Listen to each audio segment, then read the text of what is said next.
A'udzu billahi minasyaitonir rajim. Bismillahirrahmanirrahim. Alhamdulillahi rabbil alamin wa bihi nasta'inu ala umurid dunya waddin. Wassalatu wassalamu ala asyrafil anbiya'i wa imamil mursalin sayyidina wa maulana Muhammad wa ala alihi wa sahbihi ajma'in, amma ba'd. Qala Syekhul Musannif rahimahullahu ta'ala wa nafa'na bihi wa bi'ulumihi fid dharaini amin. Al-babus sabi'u tawiki kubab kang kaping 7 fi nisyanillahi ing dalem nerangake lali marang Allah, wal fiskilan kefasikan, wan nifakilan kemunafikan. Wah, ini bab ngeri ini, menerangkan lupa ya, tentang lupa kepada Allah, menerangkan tentang kefasikan dan juga kemunafikan. Ja'at teko imra'atun sapa wong wadon ilal Hasanil Basri maring Imam Al Hasan Al Basri radhiyallahu an. Faqalat mongko matur sapa imra'ah ing pematur, innahu sak temene kelakuan kanat iku ana ibnatun sopo anak wadon syabatun kang enom, famatat mongko mati sopo ibnah syabah, wa ahbabtu lan seneng ingsun karep ingsun an araha ing yen to ningali ingsun ha ing ibnah syabah fil manami ing dalem turu. Fajitu ka mongko sowan kula ka ing panjenengan kaitu alimani supaya yen to mulang panjenengan ni ing kula ma ing perkara astainu kang njaluk pitulungan kula bihi kelawan ma ala ru'yatiha ing atase weruh ibnah syabbah. Fa'allamaha mongko mulang sapa Imam Al Hasan Al Basri ha ing imra'ah. Faraat mongko ningali sapa imra'ah ha ing ibnah syabah, wa alaiha lan iku ing atase ibnah syabah libasun utawi penganggo min qatrana saking tir, wa fi unukiha lan iku ing dalem gulune ibnah al-ghillu utawi belenggu, wa fi rijliha lan iku ing dalem sikile imra'ah ibnah al-qaidu utawi rantai. Fa akhbarat mongko nyeritakake sapa imra'ah Al Hasan ing Imam Al Hasan bidzalika kelan mengkono-mengkono kang tinutur. Faghtamma mongko sedeh sapa Imam Al Hasan Al Basri. Ada suatu hikayat, Imam Al Hasan Al Basri mendapatkan tamu seorang wanita. Wanita tersebut baru saja ditinggal mati putrinya yang masih muda. Si ibu tadi ingin bisa bermimpi ketemu almarhumah putrinya, maka minta baca-bacaan. Wah, ini berarti ora disebutke nggih wacanane apa niki. Maka ya, ibu tadi meminta diajari bacaan-bacaan tertentu supaya bisa bertemu dengan almarhumah di dalam mimpi. Maka benar Imam Al Hasan mengajari ibu tersebut beberapa bacaan dan dibaca, kemudian benar saja ibu tadi bisa bermimpi ketemu putrinya yang sudah meninggal dunia. Di dalam mimpi tersebut diceritakan dia memakai pakaian dari neraka. Si putri tadi di lehernya ada belenggu, ada rantai dan lain sebagainya. Maka hasil mimpi tersebut disampaikan kepada Imam Al Hasan Al Basri. Kemudian Imam Al Hasan Al Basri merasa sedih, berpikir, ya Allah, ada anak seperti itu. Mohon ngaten nggih. Wa madat lan klewat muddatun apa mongso summa ra'aha mongko kari-kari mirsani ha ing ibnah Al Hasanu sinten Imam Al Hasan Al Basri fil jannati ing dalam swarga. Tetapi ternyata beberapa waktu berikutnya Imam Al Hasan Al Basri bermimpi ketemu putri tadi yang almarhumah tadi sudah dalam keadaan di dalam surga. Wa ala rasihalan iku ing atase sirahe ibnah tajun utawi mahkota. Wah, bahkan memakai mahkota. Faqalat mongko matur sapa Syabah ibnah Syabah wau, ya Hasanuhu Imam Hasan, ama ta'rifuni, ana ta mboten kenal jenengan ni ing kula, ana utawi kula ibnatul mar'ati iku putrine ibu wadon wingi, allati rupane mal mar'ah atat kang sowan sapa alma allati ka ing panjenengan. Wa qalat lan matur sapa imro'ah laka maring panjenengan kada ing mengkene. Jadi di dalam mimpi tersebut justru yang datang ini si putri tadi langsung berkata kepada Imam Al Hasan, apakah Anda tidak mengenal saya? Saya adalah putrinya si ibu yang dulu pernah curhat bilang begini. Kemudian faqala laha, mongko ngendika. Jadi keadaannya alhamdulillah sudah berubah. Faqala mongko ngendika sapa Imam Hasan laha maring ibnah ing pengendikan, ma utawi apa to alladzi iku perkara sayyaraki kang dadekake apa alladzi ki ing sira ilama maring perkara ara kang ningali ingsun. Apa yang membuatmu seperti ini? Dulu ceritanya ibumu ketika bertemu dalam mimpi kamu di neraka, sekarang kamu di surga bahkan memakai mahkota. Apa yang bisa menyebabkanmu seperti ini? Qalat mongko matur sapa ibnah niki wau, ibnah Syabah ing pematur, marra lewatan bina kelawan kita rajulun sapa wong lanang, fasalla mongko maca selawat sapa rajul ala nabi sallallahu alaihi wasallam ing atase Kanjeng Nabi marratan kelawan saambalan. Wa kana lan ana fil makbarati iku ing dalem pekuburan khamsumiatin utawi 500 wa khamsuna lan 50 insanan apane menusane fil adzabi kang ing dalem siksa. Fanu dia mongko den undang-undang apa pengundang-undang, irfa'u ngilangono sira kabeh al adzaba ing siksa anhum saking khamsimiatin wa khamsin bibarakati sholati hadzal rajuli, sebab barokahe selawate iki lanang. Masya Allah. Jadi ternyata mendapatkan syafaat langsung dari bacaan sholawat seorang lelaki melewati suatu pekuburan itu ya ada dia si anak cewek tadi. Dan ternyata di pekuburan itu, di pemakaman tersebut ada 550 orang sedang disiksa. Tapi gara-gara satu bacaan satu kali sholawat yang diucapkan oleh seorang lelaki sedang lewat di pekuburan itu, maka kemudian semuanya dibebaskan dari siksa. Itu barokah satu bacaan sholawat.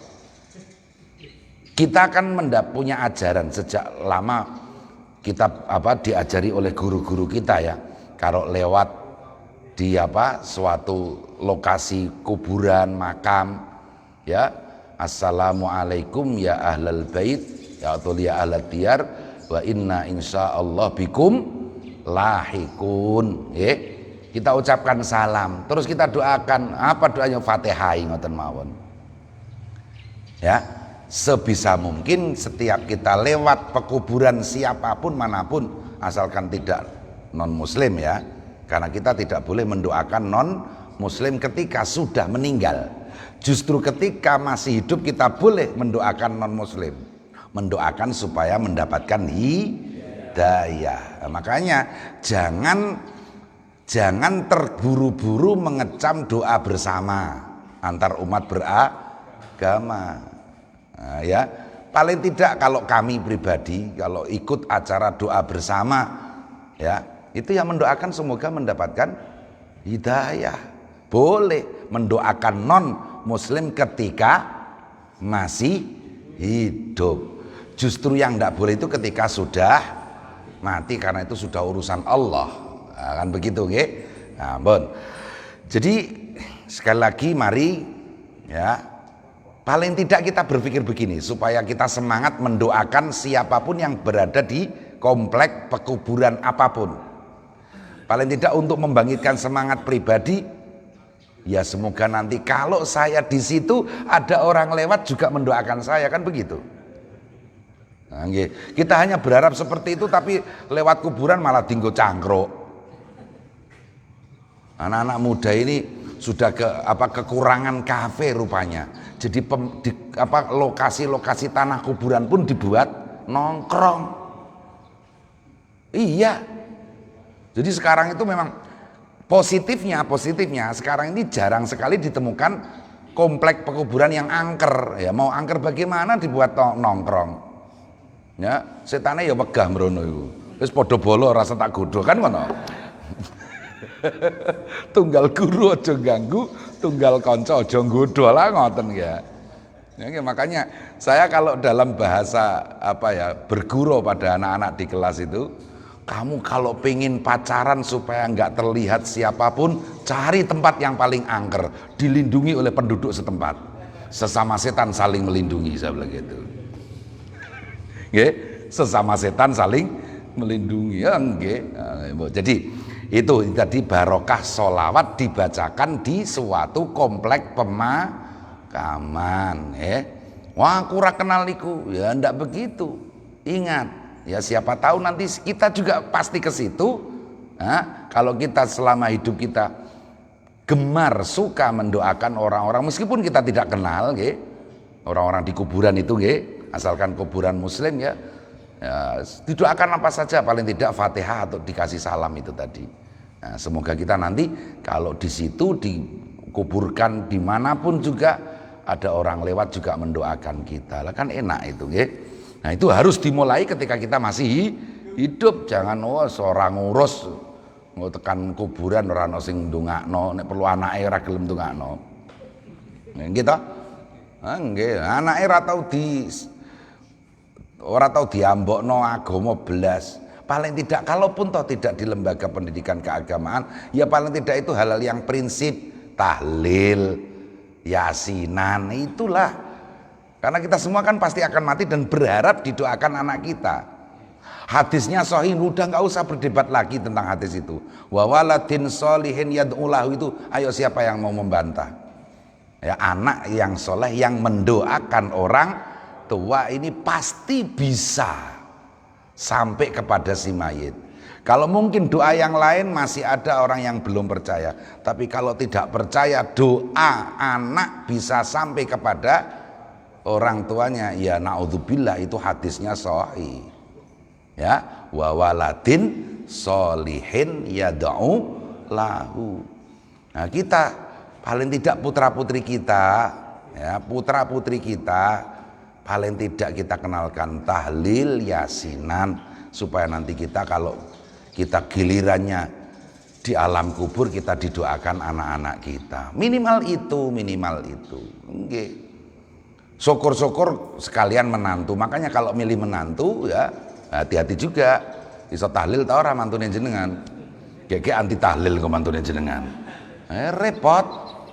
Nah nggih kalau ada orang berkunjung mau meminang putri kita, terutama meminang putri kita, saya mas tahlil dhisik nahlili mbae, ya kan ngono kan, nggih, sampean sing anu ya, sing mimpin, au, ya wis, engko liya dina tak kei jawaban, nek rasa dikei jawaban.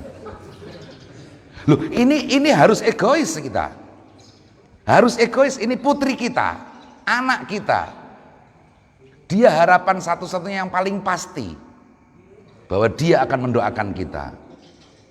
Jok sampai kecokot boyo anti tahlil. Putri kita jangan sampai dinikahi oleh orang yang anti tahlil. Bukan masalah halal haram. Sekali lagi ini kita harus egois dalam urusan ini.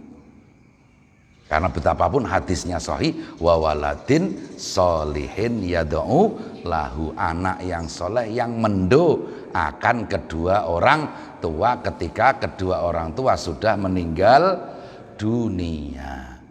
Nggih, nek golek mantu kudu syaratnya pertama iso tahlil nggih.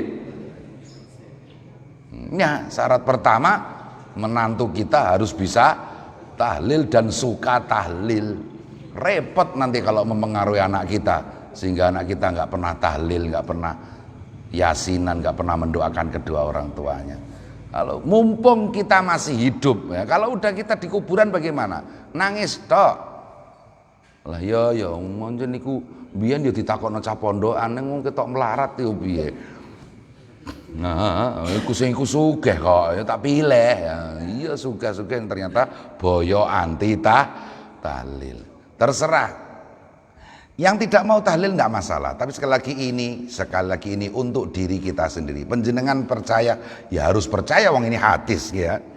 Kita kan percaya bahwa doa putra-putri kita nanti ketika kita meninggal itu pasti sampai. Itu Rasulullah sendiri kok, ya bukan penafsiran ulama, bukan pemikiran ulama, bukan pemahaman ulama, tapi itu jelas sabda Rasulullah sallallahu alaihi wasallam. Bon, qala Allah ta'ala bisolati rajulin, kelawan solawate wong lanang ala Muhammadin sallallahu alaihi wasallam, ing atase Kanjeng Nabi asobat ngenani hum ing wong akeh khamsimi ahwau al maghfiratu apa pangapurane Gusti Allah. Faman mongko utawi sapane wong yusolli iku maca selawat sapa man alaihi ing atase Kanjeng Nabi mundu khamsina ing dalem awet 50 sanatan apane taune afala yajidu ana ta mongko ora nemu sapa man syafa'atahu ing syafaate Kanjeng Nabi Muhammad sallallahu alaihi wasallam yaumal qiyamati ing dalem dina kiamat.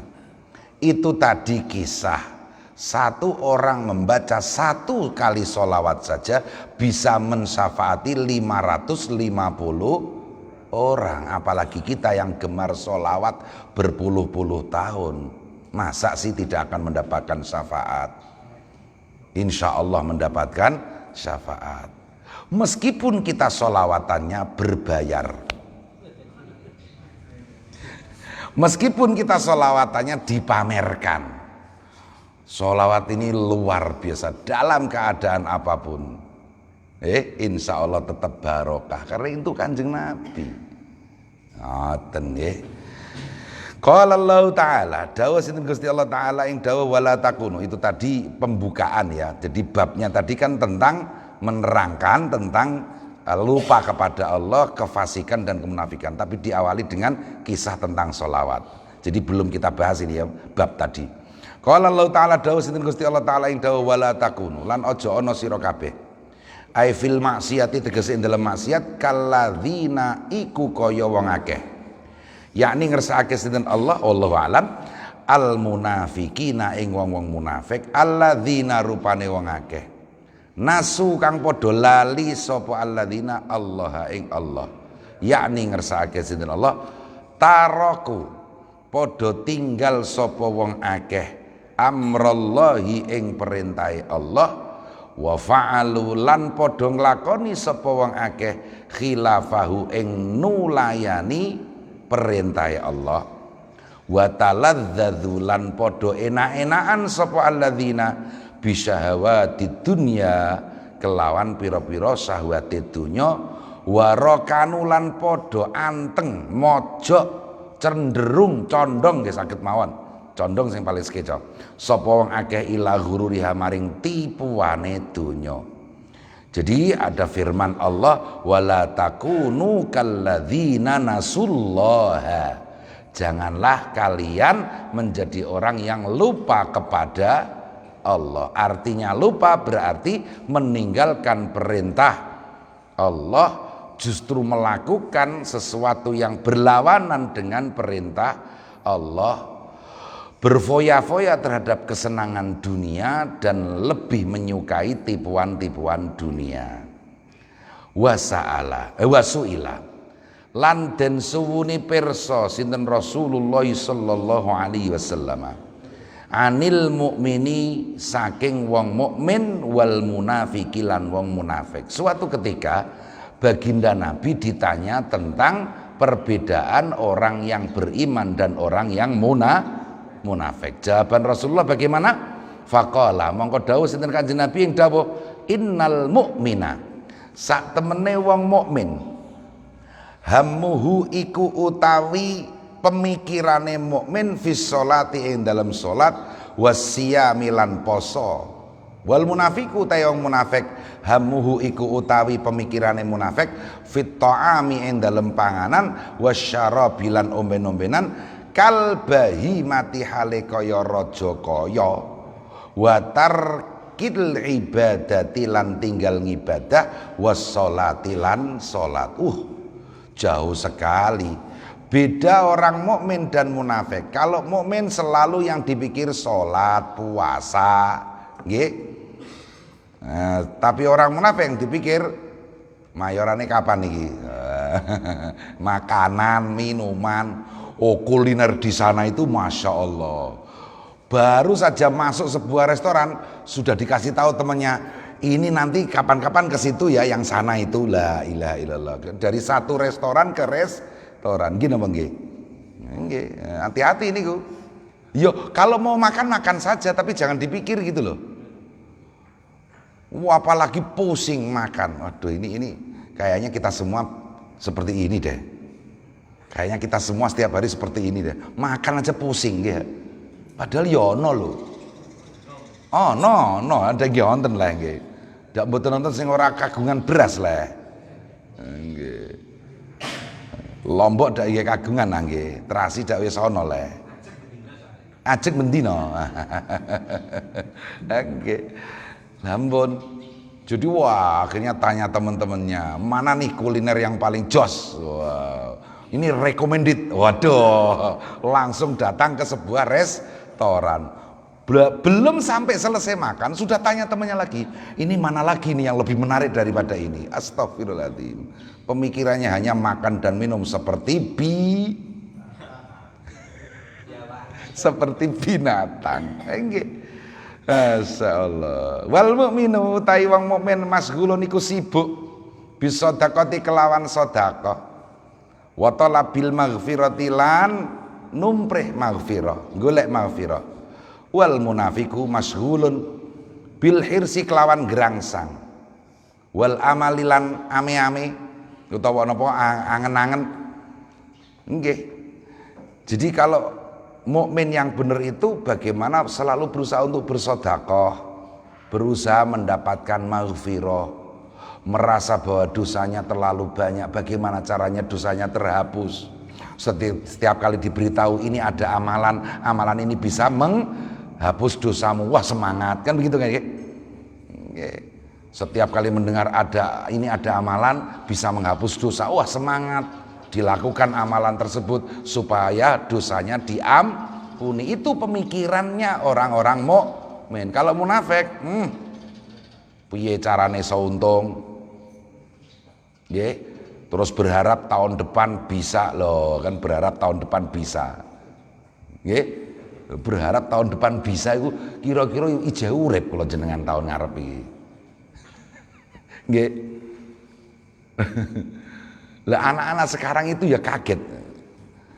Misalnya nggih kula napa resepsi kecil-kecilan ngoten. Terus ada teman-temannya pengantin itu tak tanya, "Kapan kamu nikah? Mumpung saya hidup." Teriak, "Loh kok Abah bilangnya begitu?" Loh emang saya tahu kapan saya bisa hidup, kan begitu toh. Tapi anak-anak itu kaget. Padahal itu kan mestinya harus selalu kita ingat. Gitu. Kapan kamu nikah? Ini temanmu sudah nikah. Mumpung saya masih hidup, saya kan bilang begitu. Kaget mereka. Loh, emang ada apa? Mestinya harus kita biasakan. Kita biasakan tapi kita renungi. Engko biasa angger dadi nglambi tok, ora tekan hati padha wae. Ya mati kapan, Kang? Malah nggo gojol-gojol kan nggo buli-bulinan tok mangke. Malah tidak, ya itu harus kita. Sesuk Kang ya teko, ya nek ije ana nyawane Kang, insyaallah. Lah kan ngoten lek. Tapi itu ya berusaha benar-benar direnungi ya. Kita besok ketemu ya, insya Allah kalau masih ada nyawa doakan sehat saja, kan begitu harusnya. Harus kita tanamkan seperti itu. Yang kecil-kecil ini diurusi dulu. Jangan ngurusi negara Islam. Wong sing cilik-cilik ra tau diurusi. Thaharah durung bener blas. Wis ngurusi negara Islam. Ampun. Wal munafiku wal mukminu ayisun iku putus asa. Mingkul ahadin saking saben-saben wong suwiji illa minallah kejaba saking Gusti Allah. Wal munafiku ta munafik rajin iku arep-arep kula ahadin ing saben-saben wong siji illallah. Astagfirullahaladzim. Ini beda sekali. Mukmin itu selalu tidak pernah menaruh harapan kepada siapapun kecuali kepada Allah. Tidak pernah menaruh harapan apalagi kepada manusia. Sebaliknya kalau munafik itu tidak pernah berharap kepada Allah, hanya berharap kepada selain Allah. Nggih. Nah, niku beda sekali. Wal mukminu yuqaddimu iku ndhisikake sapa mukmin malahu duna dinihi. Kok ngoten? Wal munafik yuqaddimu duna dinahu duna malihi. Oh, maksudnya yuqaddimu ora kepenak ngeten nggih. Wal mukminu yuqaddimu malahu duna dinihi wal munafiku yuqaddimu dinahu duna malihi. Mencurahkan aja nggih. Mencurahkan sapa mukmin malahu ing bondone mukmin dunatini kelawan tanpa agamane mukmin. Wal munafiku yuqaddimu mencurahkan nyogatake sing pas sapa munafik dinahu ing agamane munafik dunamali kelawan tanpa bondone munafik. Seorang mukmin itu kalau sekedar berkorban, mengorbankan, menyuguhkan, memberikan hartanya ringan, tapi tidak pernah menyedekahkan agamanya, menjual agamanya. Sebaiknya munafik lebih ringan menjual agama, tidak pernah mengobral hartanya. Hartanya dicekeli temenanan, agamane gak dicekeli, agamane malah diwewehno. Memang ada pernyataan Ibnu Rus. Pernyataan Ibnu Rus luar biasa. Idza aradta an tatahakkama fi jahilin faghlif kulla syai'in bihilafiddin. Kalau Anda ingin menguasai orang bodoh, maka bungkuslah segala ucapan Anda dengan agama. Pancen paling laris dagangan agama. Nggih. Paling laris niku dagangan agama. Nggih, pilpres nganggo agama laris ngoten sampai 45%. Nggih. Jadi idza aratta, ini Ibnu Rus yang mengatakan, idza aratta an tatahakkama fi jahilin, kalau Anda ingin menguasai orang bodoh, bungkuslah segala sesuatu dengan bungkus agama. Artinya juallah dengan menjual agama. Pasti laris. Pasti laris. Belakangan ada geger sebuah platform media sosial ditawarkan ini buatan negeri muslim, pindah aja ke sini ya tara. Apa-apaan ini, kalau mau jualan. Ya memang kita sebagai kaum muslimin sebaiknya membeli produk saudara sendiri, iya itu baik, tapi iklannya ini yang nggak genah. Berarti iklannya menjual agama. Jual-jual aja, bersaing yang sehat, bersaing dalam dunia bisnis, jangan bawa agama. Nah, begitu, ini repot sekali ini. Wah, teman saya buahnya itu, kamu sudah install ini, waduh, ya itulah, ya media sosial baru itu yang buatan negara Muslim yang membuat Muslim. Iya, aku lah yang installnya orang bengok-bengok ngono loh. Apalagi kemudian wah ini buatan Muslim ini, yang itu buatan kafir. Hei, HP-mu itu ya kafir kok, kan begitu. Belum ada kan HP Muslim? Bareng durung iso ya. Biasanya om bareng cepet ya. Mau nonton nggih? Politron niku. Nggih, Politron Kudus ya. Tunggu Politron. Kok malah iklan kula niki, astagfirullahaladzim. Sponsor malah ini. Ya pokoknya jual beli lah yang sehat. Tuh ya, jangan bawa-bawa agama dalam iklan. Jangan bawa-bawa agama dalam iklan. Nah, itu yang ndak bener. Bon, niku wau yuqaddimu malahu dunatini. Bon. Wal mukminu aminun iku rumangsa aman. Sapa mukmin mingkul li ahadin saking saben-saben wong siji illa minallah. Wal munafiku utawa munafik khaifun iku wedi mingkul li ahadin illa minallah. Nah, ini aneh sekali. Seorang yang beriman itu dia tidak pernah takut kepada siapapun kecuali Allah. Tapi kalau mukmin dia selalu takut kepada siapapun dan bahkan apapun kecuali tidak pernah takut kepada Allah. Kan aneh itu. Ya, mukmin itu selalu tidak pernah takut kepada siapapun kecuali Allah. Kalau munafik justru takut, khawatir kepada siapapun dan bahkan kepada apapun selain Allah. Tadi malam kan di dalam pengajian di kajian itu begitu. Wedi melarat ya ora pangeran leh. Diwedeni iki lho lha apa? Nggih, melarat dak mboten pangeran. Wedi diomong wong. Ngeten iki repot. Wedi entek berase, ha nggih iki repot iki. Niku. Ya, jangan wedi lah ya, jangan takut. Tetap berharap, nggih. Oh, tetap percaya jaminan Allah kan itu. Jadi juga sering ya. Mengapa orang sekarang, mengapa akhir-akhir ini laris atau populer istilah pencitraan? Mengapa orang suka dengan pencitraan? Karena sebenarnya diawali dari kekhawatiran dinilai buruk orang lain, betul? Wong kok hanya khawatir dinilai buruk orang lain, tidak pernah khawatir dinilai buruk oleh Allah. Padahal sudah jelas pasti buruk di hadapan Allah. Apa krana wis kadung cetha nek ndekne ku elek karo pangeran terus wis ora mikir neh ngono. Aku yang jeneng elek Gusti, kula niki elek. Tak paes-paesi ning ngene menungso, kan begitu akhirnya. Wis rumangsa cetha aku iki elek ngoten ya.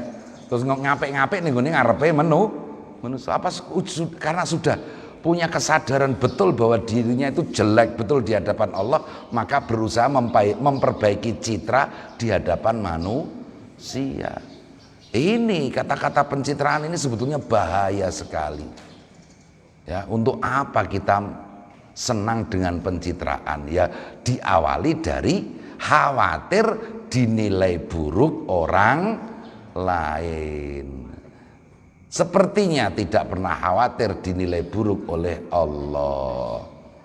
Oke. Maka itu kan keseharian kita ya. Apalagi kalau kita melihat para wali Allah justru berusaha menimbulkan citra buruk di hadapan manusia. Kan wali-wali Allah seperti itu toh. Oke. Bahkan sampai ya berulang kali kita pelajari di dalam hikam cerita-cerita bagaimana seorang wali sengaja pergi ke pasar mencopet tapi supaya ketangkap, bukan kok mencopet profesional, tidak. Mencopet supaya tertangkap dan pasti tertangkap, kemudian digebukin dia segala macam. Orang kemudian menilai dia itu orang buruk. Dia alhamdulillah leluasa beribadah kepada Allah. Hanya ya dia dan Allah yang tahu, bercengkrama dengan Allah. Wah, yang lain selaku mau kebuki lo, aku nyembah pangeran. Loh, ini wali.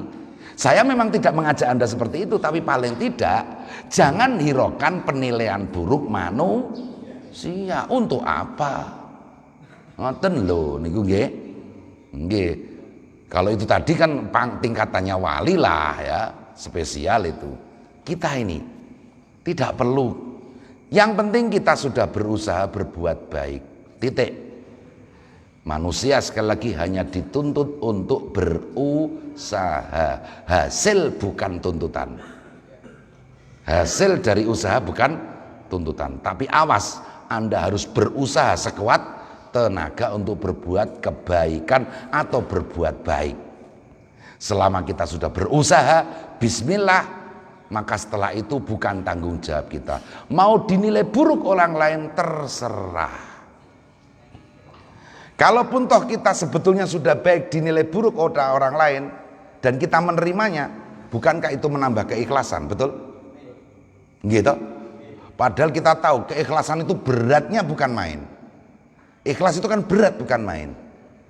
Iya. Apalagi terhadap ibadah yang nampak. Ibadah-ibadah yang nampak itu susah disembunyikan. Karena susah disembunyikan maka kita susah ikhlasnya. Minimal jamaah di masjid itu susah untuk ikhlas.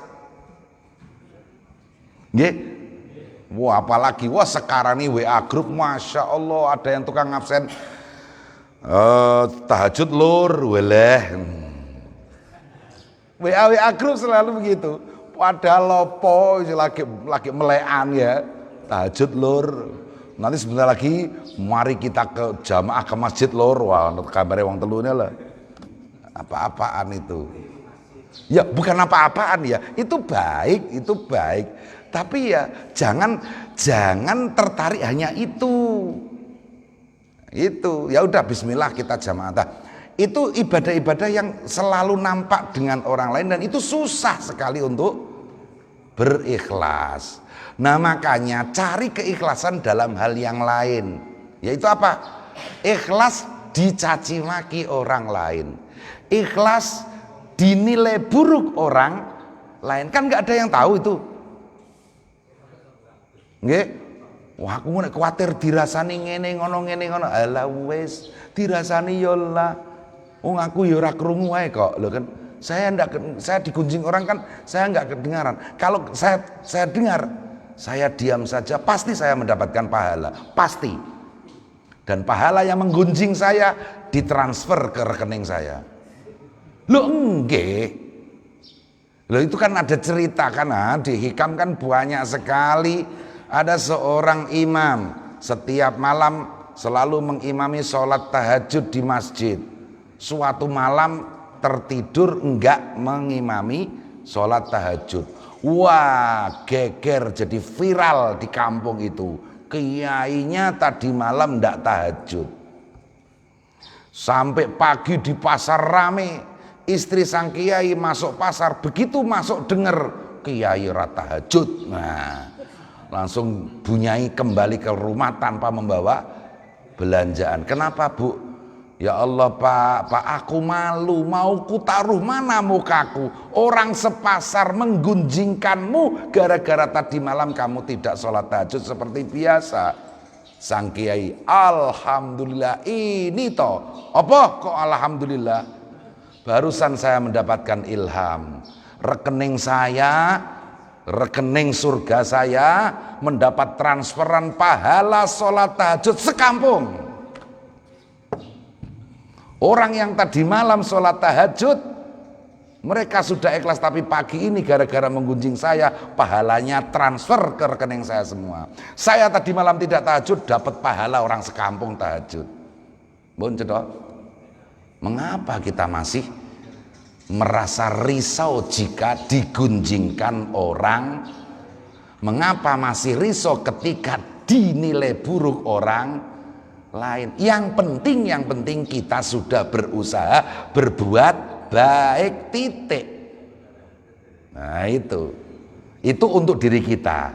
Sedangkan orang yang suka menggunjing, wahai orang yang suka menggunjing, mengapa kau lupa bahwa ketika kau menggunjing memang sang iblis seperti riwayat Nabi Yahya, sang iblis mengolesi bibirmu dengan madu khusus supaya gayeng sekali menggunjingnya. Nggih, lambene wong sing gaene ngrasani iku gaene dileleti madu karo iblis. Mulane nek ngrasani iki yo mau manis tak kandhani kowe kok tanggami lho, guri omah iku lho Mas Am ketok ya astagfirullah. Sudah. Dan ingat, memang menggunjing itu sudah menjadi ini candu, nggih. Nggih. Kita kecanduan. Nah, makanya kalau tidak salah Imam Abu Hafiz atau siapa lupa ya. Lupa. pernah berkata, kalau kamu kecanduan menggunjing orang, maka gunjinglah ibumu sendiri, biar pahalamu pindah ke ibumu. Oh ini loh, wahai orang-orang yang suka menggunjing, yang sudah kecanduan menggunjing, yang tidak mungkin setiap nongkrong tanpa gunjingan, marilah gunjingkan orang tuamu sendiri-sendiri. Pak aku yo pengen wayo, oh ngono ora apa-apa wis karepmu. Pak aku ngene, Pak aku mbokku ngene. Lah. Kalau Anda masih susah menghilangkan candu menggunjing. Ya begitu. Nah, itu resep itu sebenarnya resep ekstrim itu. Masa sih ngrasani wong tuane dhewe ning ngarepe tangga ya elek juga dak ya. Tapi paling tidak pahala Anda tidak kemana-mana loh gitu loh. Ya, enggak. Apalagi nanti kita awali majelis ghibah ini ya dengan membaca Fatihah semoga barokah. Al-Fatihah. Nah, udah mulai. Jadi majelis menggunjing penuh berkah. Astaghfirullahaladzim. Nah, ini repot banget. Bon, itu mukmin dan munafik itu tadi tidak pernah khawatir. Kalau mukmin tidak pernah khawatir, tidak pernah takut kecuali kepada Allah. Tapi kalau munafik selalu takut kepada selain Allah, takut ini, khawatir itu. Wal mukminu tai mukmin yuhsinu iku bagusi sapa mukmin, gawe bagus sapa mukmin, wa yabki lan nangis sapa mukmin. Wal munafiku utahe wong munafik yusi iku gawe Allah sapa munafik, wa yadhaku. Lah ini cepet meneh iki. Mukmin itu berbuat kebaikan tapi sambil nangis, khawatir ini kira-kira kebaikan saya sudah bener enggak, diterima Allah enggak, nangis padahal berbuat kebaikan. Kalau orang munafik berbuat keburukan malah sambil ketawa, rasain lo, hahaha, gua yang ngatur itu, akhirnya dia jeblok bisnisnya, hahaha. Berbuat keburukan tapi sambil tertawa. Kalau mukmin berbuat kebaikan tapi sambil nangis karena khawatir belum sesuai, nangis khawatir tidak diterima oleh Allah, nangis khawatir dia belum bisa ikhlas. Lah begitu, itu mukmin. Wal mukminu yuhibbu iku seneng sapa mukmin al wahdata ing ijen-ijenan wal khalwata lan tegese sepi-sepinan. Wal munafiku yuhibbul khiltata kumpul-kumpul wal mala'alan wong akeh. Wah niki sing gaene kepengin seneng cangkruk niki yo munafik. Kalau mukmin itu sukanya khalwah, semakin tua semakin menyendiri, menghabiskan waktu dengan munajat, zikir sebisanya. Ora kok malah saya tua saya sergep ning gone warung kopi. Nggih, ngetren gitu. Masya Allah, kafe-kafe sekarang banyak sekali. Padahal kota sekecil Tayu, kafenya Masya Allah. Masya Allah. Yo enggak, kita menyerukan saja. Yo kafe-kafe tapi bawa Quran gitu kan. Ke kafe bawa Quran silahkan. Biar tetap laris kafenya, kita doakan kafenya laris. Tapi sambil bawa Quran, bawa Majmu' Syarif gitu kan. Ya Nabi salam alaika gitu. Di kafe kan boleh aja. Iya gitu. Terus request lagunya sholawatan kan begitu kan. Iya, ke kafe-kafe request lagu itu kan ada itu kan. Nah gitu, silahkan ke kafe-kafe, enggak apa-apa. Kita doakan kafenya laris, tapi juga bagi pengunjung kafe ya mbok ya digunakan untuk yang bermanfaat. Nah,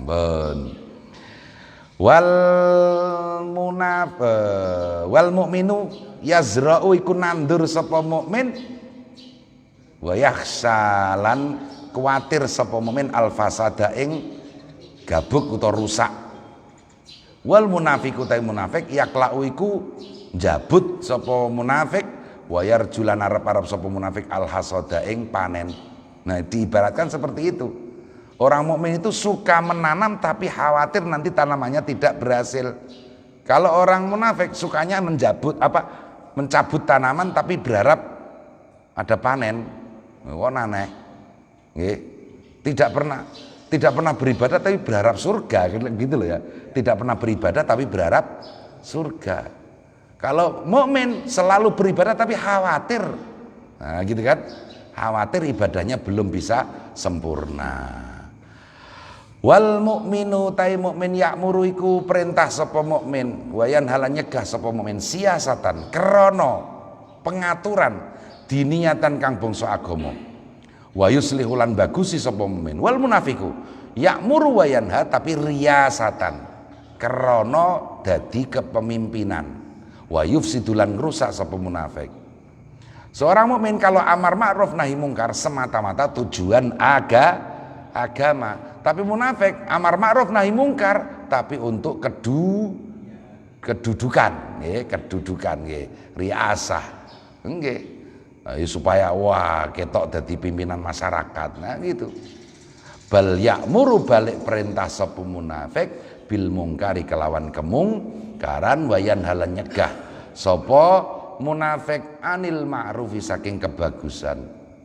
Kama qala Allah taala, kama kaya perkara kala kang dawuh sinten Allah taala ing dawuh al munafiquna ila akhiril ayah. Al munafiquna utawi wong lanang kang munafik wal munafiqati lan wong wadon kang munafik ba'duhum iku utawi sebagiane munafiqun munafiqat min ba'din iku saking sebagian kang liya. Ya'muruna kang padha perintah sapa munafiqun munafiqat bil mungkari kelawan kemungkaran. Wa yanhauna lan padha nyegah sapa munafiqun munafiqat anil ma'rufi saking kebagusan. Nah itu, ini sifat munafik yang jelas ditulis Allah di dalam Al-Quran. Orang-orang yang munafik itu ya sama, justru amar mungkar nahi ma'ruf, ngoten ya, amar mungkar nahi ma'ruf. Nah iku nggih. Wayak bidulan lan padha gegem sapa munafikun munafiqat aidiyahum ing pira-pira tangane munafikun munafikot. Hati-hati ya, kebakhilan itu mengarah kepada kemunafikan loh, hati-hati. Kebakhilan mengarah kepada kemunafikan, atau paling tidak kebakhilan adalah salah satu sifat orang munafik. Kenapa seperti itu? Orang bakhil itu kan rata-rata mengapa dia tidak suka memberi? Di antara sebab dia tidak suka memberi, khawatir nanti yang dipunyainya habis toh. Kan itu kan. Kalau dia tahu dan mulai yakin bahwa yang diberikan kepada orang lain tidak membuat harta sendiri habis, insya Allah ya tetap sama saja rajin memberi. Nah itu. Nah, dengan demikian berarti dia tidak percaya rezeki Allah. Ya, tidak percaya rezeki Allah ya munafik. Nah, ngeri itu. Ya jadi jangan sampailah berbuat bakhil itu. Belum lagi ancaman Allah jelas, sayutawwaquna ma bakhilu bihi yaumal qiyamah. Akan menjadi ular yang besar ya, kebakhilan itu, dan Masya Allah menguliti kita ular itu nanti di akhirat. Itu yang kebakhilan. Makanya ini salah satu sifat orang munafik, yakbiduna aidiyahum. Nasu podo lali sapa al munafikun wal munafiqat Allah ing Allah fanasiyahum mongko ngelalekake sinten Allah hum ing munafikun munafiqat. Innal munafikina sak temene wong munafik hum ya munafik iku al fasikuna kang fasik kabeh. Fasik berarti dijauhkan dari rahmat Allah. Wa'ada janji Allah usinan Allah al munafikina ing wong munafik lanang wal munafiqati lan wong munafik wedok wal kuffara lan ing wong kafir naro jahannama ing geni neraka jahannam khalidina fiha hasbuhum hiya kecukupane munafikin munafiqat. Iya, betul. Iya utawi naru jahannam iku hasbuhum kecukupane munafikin munafiqat wala anahum lan laknat hum ing munafikin munafiqat Allahu sinten Allah walahum lan iku kedue munafikin munafiqat adzabun utai siksa muqimun kang langgeng. Astagfirullahaladzim. Itulah ancaman-ancaman terhadap orang-orang munafik. Bahkan ini qala ta'ala innallaha jami'ul munafiqina wal kafirina fi jahannam jami'a. Innallaha sak temene Gusti Allah jami'ul munafiqina iku bakal ngumpulake wong-wong munafik wal kafirin lan wong kafir fi jahannam ing dalem neraka jahanam jami'an hale kabeh. Yakni ngersakake sinten Allah. In matu lamun padha mati sapa munafikun ala kufrihim ing atase angase munafikun wa nifaqihim lan kemunafikane munafikun nabda'u ngawiti ingsun bil munafikina kelawan wong-wong munafik ing dalem neraka li annahum krana sak temene munafik syarrun iku luweh ala minal kufari tinimbang wong-wong kafir. Duh, ini ada penafsiran orang munafik lebih buruk daripada orang kafir. Makanya penafsiran dari innallaha jami'ul munafikina yang pertama kali digarap di neraka tadi yang munafik. Nggih. Wa ja'ala lan dadake sinten Allah makwahum enggon baline munafik jami'an hale kabeh annara ing neraka. Wa qala ta'ala innal munafiqina sak temene wong munafik fit darki kuwi dalam tingkatan al asfali kang paling ngisor minan nari saking neraka. Orang-orang munafik di lapisan paling bawah di neraka. Walan tajidalahum nasira. Walan tajidalan ora bakal nemu sira lahum kedue munafikin nasiron ing wong kang mitulungi. Naudzubillah min dzalik. Wah, ini pembicaraan tentang munafikin masih berlanjut nggih. Mun semanten mawon summa qol wallahu alam bissawab.